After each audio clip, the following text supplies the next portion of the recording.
Bonjour à tous, hello everyone, welcome back to the French Made Easy podcast. This is episode 190, numéro 190. Today we are continuing our series on French idioms. This is part 3. If you haven't yet listened to part 1, it's episode 167 and part 2 is episode 172. So go listen to those episodes if you want more idioms.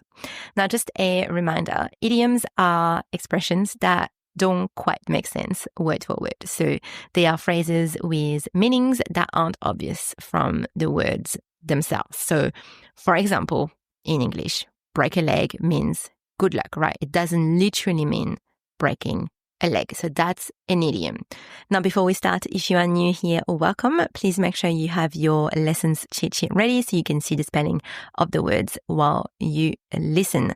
There are no exercises for this particular episode, and all the links can be found in the episode notes. All right, so let's get straight into it. We have 10 idioms to learn today, plus I will share some example sentences so you can see how it's used in context. And don't forget to repeat after me if you want to practice your pronunciation. All right, our first idiom is faire d'une pierre deux coups. So the literal translation of it is to make two hits with one stone. The actual translation is to achieve two things at once. Or if we use another idiom, to kill two birds with one stone. Faire d'une pierre deux coups. Exemple, en allant à la bibliothèque, j'ai rendu mes livres et j'ai emprunté un nouveau roman. J'ai fait d'une pierre deux coups. By going to the library, I returned my books and borrowed a new novel. I achieved two things at once. En allant à la bibliothèque, j'ai rendu mes livres et j'ai emprunté un nouveau roman. Avoir la main verte. So, literal translation is to have the green hand. The actual translation is to be good at gardening or to be good with plants. And again, if we want to use another idiom, we can say to have a green thumb. Avoir la main verte. Exemple. Ma grand-mère a la main verte. Toutes ses plantes poussent très vite. My grandmother has a green thumb. All her plants grow quickly. Ma grand-mère a la main verte. Toutes ses plantes poussent vite. Idiom number 3, mettre la puce à l'oreille. Literal translation is to put the flea in the ear. The actual translation is to make someone suspicious. Mettre la puce à l'oreille. Par exemple, son comportement m'a mis la puce à l'oreille. His behavior made me suspicious. Son comportement m'a mis la puce à l'oreille. Next, we have jeter l'éponge. Now, the literal translation of that is to throw the sponge. The actual translation is to give up. Jeter l'éponge. Par exemple, après plusieurs tentatives, il a jeté l'éponge. After several attempts, he gave up. Après plusieurs tentatives, il a jeté l'éponge. Next one, avoir un poil dans la main. Now, the literal translation of that is to have a hair in one's hand. The actual translation is to be lazy. Avoir un poil dans la main.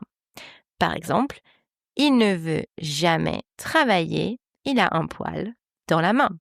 He never wants to work, he is lazy. Il ne veut jamais travailler, il a un poil dans la main. Idiom number 6, mettre les pieds dans le plat.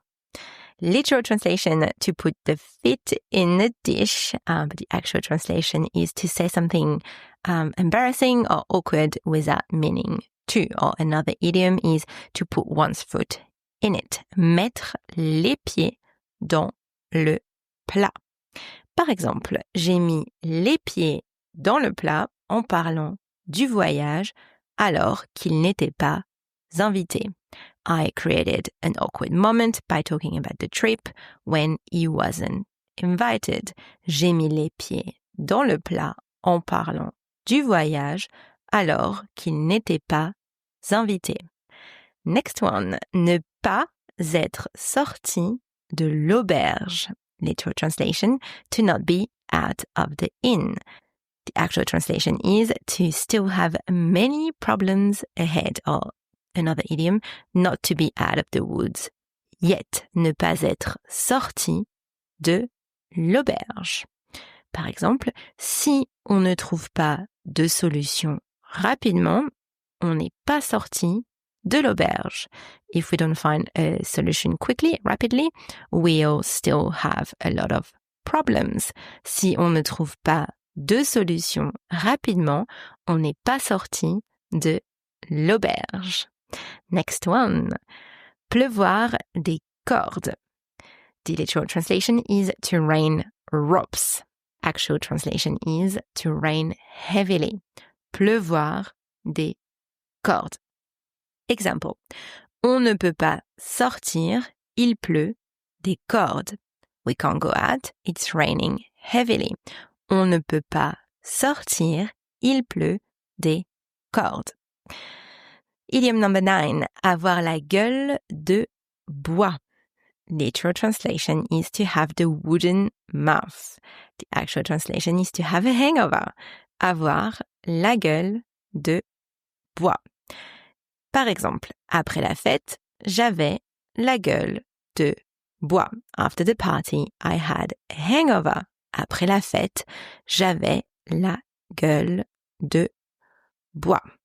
And last idiom for today, tourner autour du pot. Literally, that means to turn around the pot. It actually means to avoid talking directly about something, or another idiom is to beat around the bush. Tourner autour du pot.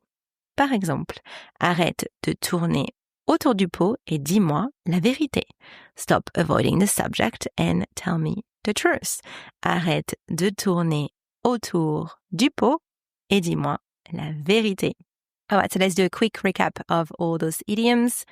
Number 1, faire d'une pierre deux coups, to achieve two things at once. Number 2, avoir la main verte, to be good at gardening.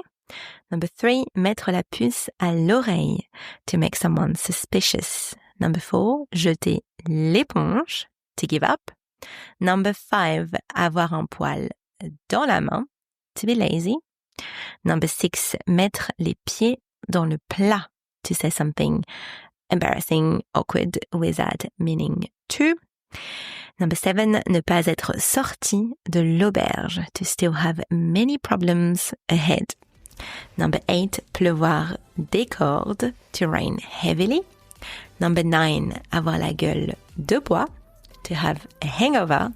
Number 10, tourner autour du pot, to avoid talking directly about something.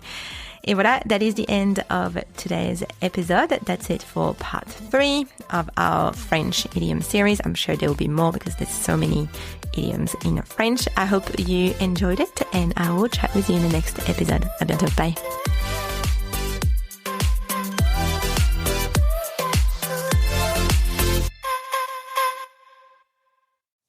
Now, before you go, if you are just starting your French grammar journey and you are not sure where to begin, I've created something just for you. It is called the French Grammar Essentials Checklist for Beginners, and it will help you keep track of what you already learned, what you need to focus on next, and how to stay organized as you go. You can download the checklist from the show notes. It is completely free. Go grab it and I'll see you in the next episode. À bientôt. Bye.